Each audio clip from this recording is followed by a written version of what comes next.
Hello, it's Lynn Watts here with Wyatt the Wonder Dog Books. And in this video, I want to talk about helping students to prepare for upcoming testing. Now, the things we're going to talk about could be just your regular testing that goes on any particular day of the week in a school, or it could be standardized testing, which of course often becomes a much bigger kind of deal and obstacle to overcome. Students can get anxious and worried about it.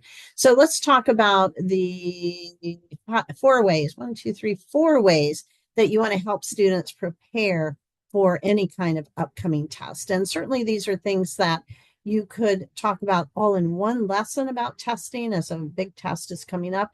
But on the other hand, some of these things you want to kind of incorporate all throughout the year in a variety of lessons. So the first thing is being prepared mentally.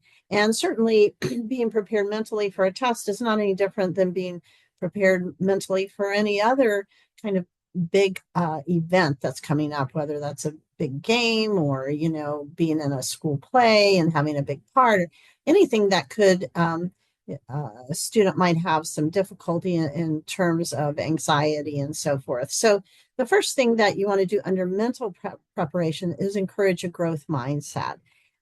And of course, you want to help students see themselves as someone who keeps growing and learning, and that it's okay to fail. And this is an important part, especially in testing, because many times failing or doing badly is so overemphasized rather than the purpose of testing, which is to help students know what areas they need to work harder on and which ones they've already accomplished the milestones for. So developing and encouraging a growth mindset should be something that I think we incorporate into lessons all throughout the year. You probably want to incorporate some testing strategies just to help students think through a test, whether that's how to tackle multiple choice questions, the process of elimination, pacing themselves through a test, that sort of thing. So test strategies could certainly be part of a lesson.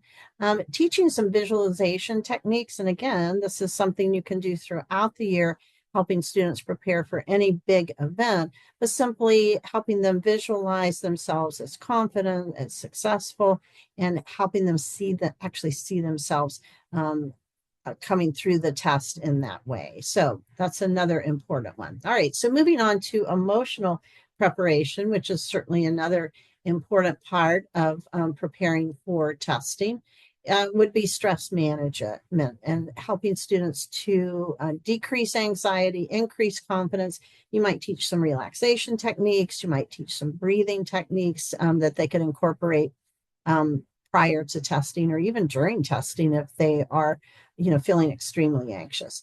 You want to, of course, have positive reinforcement, which simply means reinforcing that self-belief that they can be successful, and that on the other hand, failure or making mistakes is okay. It's how we learn. And then finally, for emotional preparation, you want to have an open dialogue. So you want to give students an opportunity to talk with you or their teacher or parents or someone who can be helpful about any particular concerns or worries that they have about testing, so you can address those. The third one, which I think we often focus on a good deal, is the physical preparation. You want to make sure that students are prioritizing sleep, and certainly sleep is a big problem in our society. So talking with students about the importance of that. Nutrition is another very important aspect of doing well just in everyday life and everyday functioning, but I'm not sure that we spend nearly enough time talking about that in a school environment. So this is another opportunity for that. And you want to encourage them to be physically active. Having opportunities to move about and to stretch and to be physically active certainly helps with continuing to have the kind of focus that you need, number one, to prepare academically for a test, and secondly, to focus during the actual testing time. So opportunities for physical movement are really important.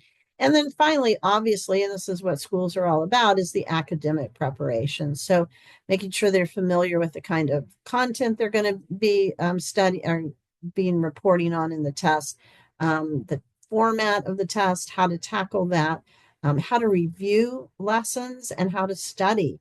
Many students really don't understand the best way to study, and that might vary for different students, so teaching different ways of studying. And then perhaps even helping students break it down into particular study plans that are most effective for them. So those are the 4 areas that I think you want to make sure you talk about as you help students prepare for any kind of test, but especially large standardized kind of tests that they may be facing toward the end of the year.